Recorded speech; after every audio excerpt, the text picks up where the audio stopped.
menghidupkan malam lebaran dengan memperbanyak takbir, bukan memperbanyak bakar petasan. Itu kan pekerjaan mubazir, dan mubazir itu jelas perbuatan setan. Ada yang bilang katanya bakar petasan itu nambah syiar. Syiar macam mana datang dari petasan? Sebagian lagi berjaga-jaga juga, tapi bukan dengan memperbanyak takbir. Bergadang-gadang di pinggir jalan, ngebut dengan kendaraan aneka warna. Tidak itu yang diajarkan agama. Berkumpul kita di surau, berkumpul kita di masjid, paling kurang berkumpul di rumah dengan keluarga. Ramai-ramailah kita bertakbir, memanjatkan puji dan syukur kepada Allah. Ya Allah, kalau tidak lantaran petunjuk-Mu, sulit rasanya melaksanakan perjuangan yang berat sebulan penuh ini. Melatih diri, membina takwa, mengharap ridha. Dengan lapar melilit perut, dengan haus mencekik kerongkongan. Bersyukur kami kepadamu ya Allah.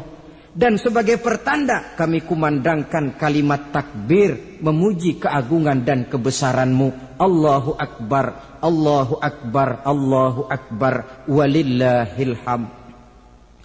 Saudara-saudara kaum muslimin rahimakumullah. Di dalam satu hadis dari Ubadah bin Samit diriwayatkan oleh Imam Tabrani, bersabda Rasulullah sallallahu alaihi wasallam, "Man ahya lailatal fitri lam yamut qalbuhu yauma tamutul qulubi." Barang siapa yang menghidupkan malam Idul Fitri, maka hatinya itu tidak akan pernah mati pada saat hati-hati orang lain menjadi mati. Kita yang paling khawatir dalam hidup ini, pada saat hati kita sudah mati, selagi jasad masih hidup, menjadilah kita bangkai berjalan dalam pandangan Allah. Badan hidup tapi hati mati, bangkai berjalan dalam pandangan Allah. Jadi ini hakikat merayakan Idul Fitri. Puasa Ramadan sebulan penuh, malamnya ibadah, menunaikan zakat fitrah, lalu malamnya menghidupkan malam dengan takbiran. Yang terjadi kan kita lihat adat yang dibesarkan, ibadat ditinggal. Puasa tidak, tarawih apalagi. Lebaran kurang seminggu sudah lebih sibuk dia daripada yang puasa. Ke pasar kayaknya pasar mau dibeli semua. Rumah pun dicat, dikapur, baju diperbarui. Itu kan kulit.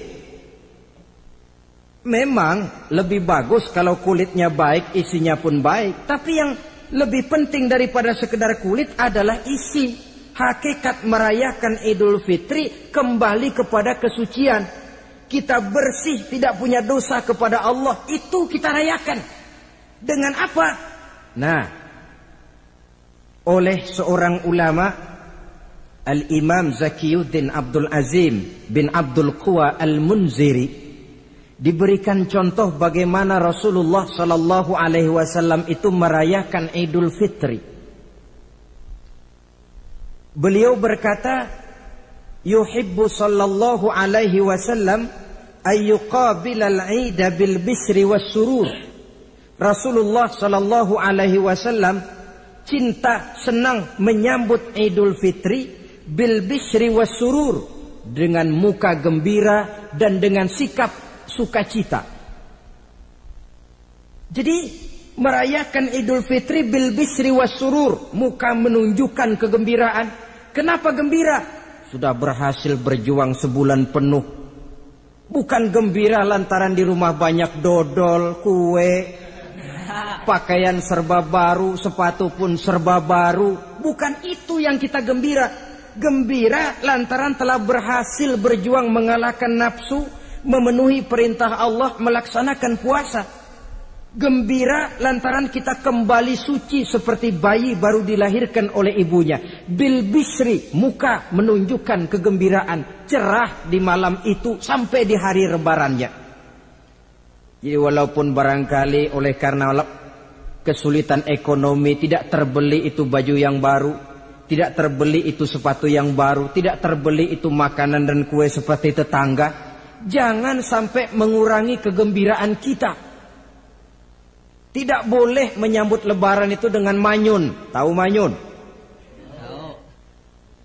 Mukanya sudah macam asam sama kukusan.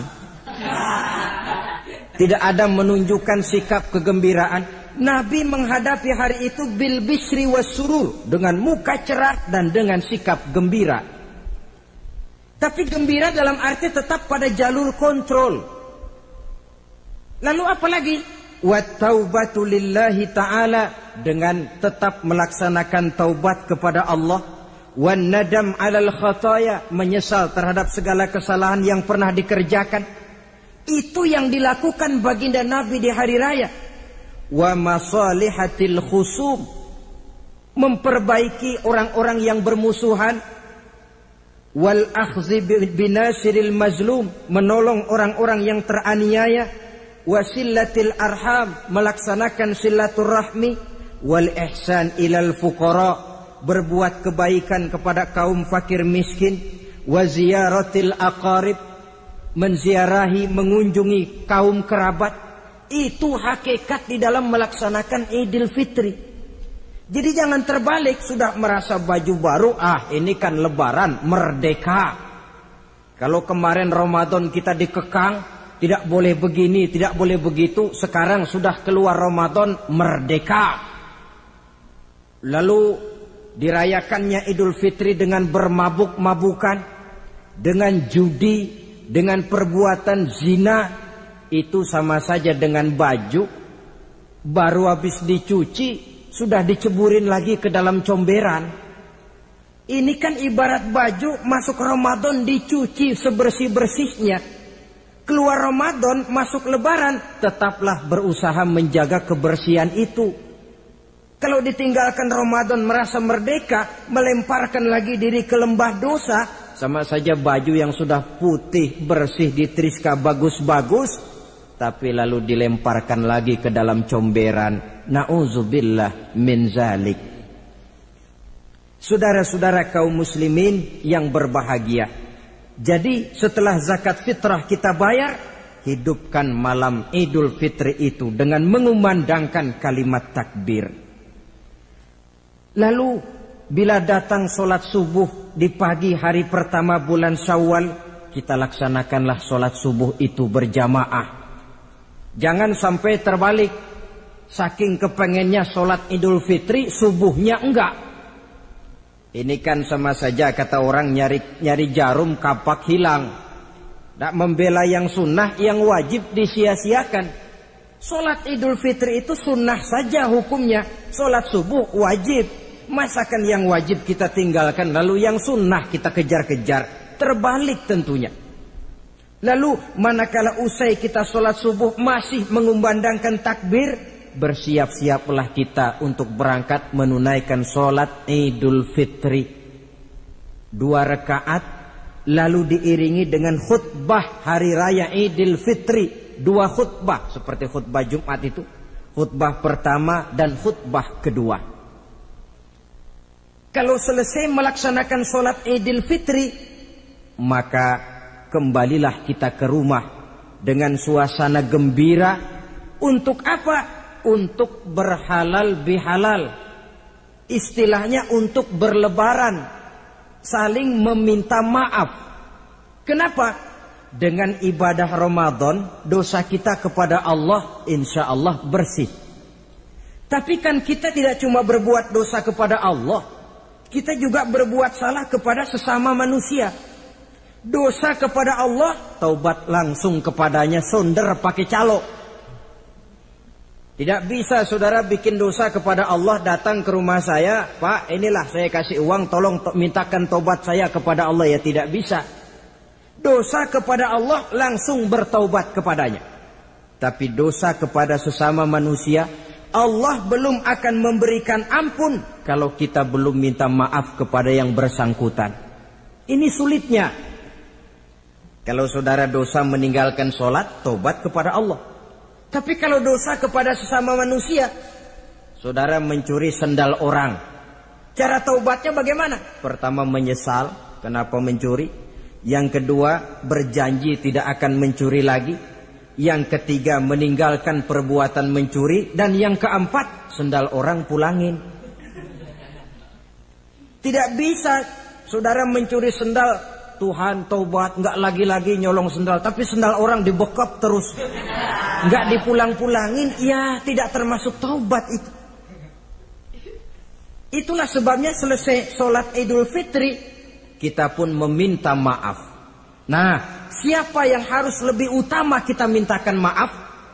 Satu riwayat menjelaskan bahwa selesai sholat Idul Fitri, para sahabat mendengar Rasul mengucapkan amin sampai 3 kali. Amin, amin, amin. Heran para sahabat. Ini Rasulullah tidak ada angin, tidak ada hujan. Kenapa amin sampai 3 kali? Mereka pun bertanya, ya Rasul, tadi amin sampai 3 kali kenapa? Kalian tidak tahu? Tidak tahu ya Rasul. Begini. Tadi itu selesai sholat, turun malaikat Jibril kepada saya. Beliau berkata, ya Muhammad, saya hendak berdoa kepada Allah. Maukah kau mengaminkan? Silahkan Jibril, berdoalah, saya akan mengaminkan. Rasul berdoa, Nabi mengaminkan. Doanya berisi 3 macam permohonan, maka Rasul pun 3 kali mengucapkan amin. Logikanya, kalau sudah malaikat Jibril yang berdoa, lalu Rasul yang mengaminkan, apa iya doanya itu meleset? Apa isi doa malaikat Jibril? Yang pertama doa beliau, ya Allah, hari ini, 1 Syawal ketika itu, saya mohon kepadamu, janganlah engkau terima puasa dan ibadahnya anak yang durhaka kepada kedua orang tuanya. Rasul di belakang, amin. Anak yang durhaka kepada ibu bapaknya. Ya Ramadan dia puasa di siang hari, malam dia taraweh, dia tadarus Al-Quran.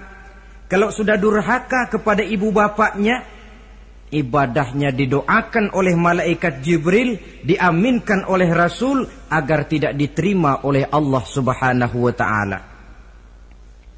Sebab itu manakala usai sholat Idul Fitri, pulang kita ke rumah, bersimpuhlah kepada ibu bapak, meminta maafnya, meminta ridhonya. Ibu kita yang telah mengandungkan kita, melahirkan kita antara pilihan hidup dan mati. Bapak yang pergi pagi pulang sore peras keringat banting tulang untuk mendidik dan membesarkan kita. Demi setelah kita yang anak ini jadi orang, kadang-kadang lupa kacang akan kulitnya. Bagaimanapun tinggi status sosial seorang anak, bagaimanapun banyak gelar di sandangnya, bagaimanapun kayanya dia, kalau sudah durhaka kepada kedua orang tuanya, alamat hidup tidak akan memperoleh keberkahan. Doa malaikat Jibril yang kedua, ya Allah, hari ini saya mohon kepadamu, jangan engkau terima puasa dan ibadahnya suami istri yang tidak saling memaafkan. Sebab itu seorang suami, seorang istri, selesai turun sholat Idul Fitri, hendaklah berlapang dada si suami memaafkan istrinya, meridhokannya. Si istri pun bersimpuh meminta maaf dan ridho suaminya. Istri yang durhaka kepada suaminya. Sebab itu tidak heran kalau Rasul dalam satu hadis pernah menjelaskan, ayyumam ra'atin matat wa zawjuha anha radin illa dakhalatil jannah. Kalau ada seorang perempuan meninggal dunia, suaminya ridho kepadanya, itu perempuan akan masuk surga. Ini artinya, kalau seorang perempuan meninggal, suaminya tidak ridho kepadanya, biar dia tukang sholat, biar dia ahli puasa, biar dia hadir di majelis taklim manapun, meninggal tidak diridhoi suaminya, pintu surga belum dibukakan sampai suaminya ridho kepadanya.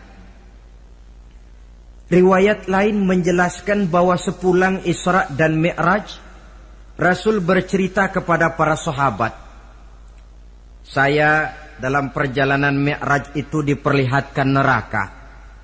Neraka ya Rasul? Iya. Lalu bagaimana? Saya lihat isinya kok kebanyakan perempuan. Perempuan? Laki bagaimana ya Rasul? Laki juga tidak sedikit.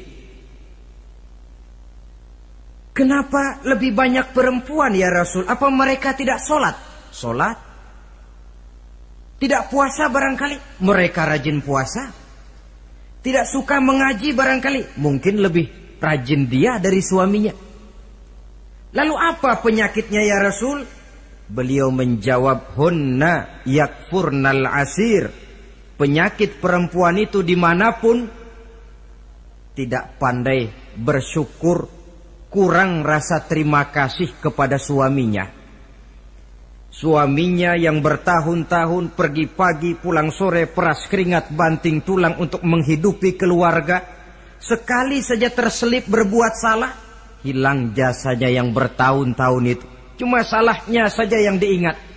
Ibarat kata pepatah, panas setahun, habis dibalas oleh hujan satu hari. Habis dibalas oleh hujan satu hari. Malaikat Jibril yang ketiga, ya Allah, hari ini saya mohon kepadamu, janganlah engkau terima puasa dan ibadahnya muslim yang tidak mau memaafkan sesama saudaranya muslim.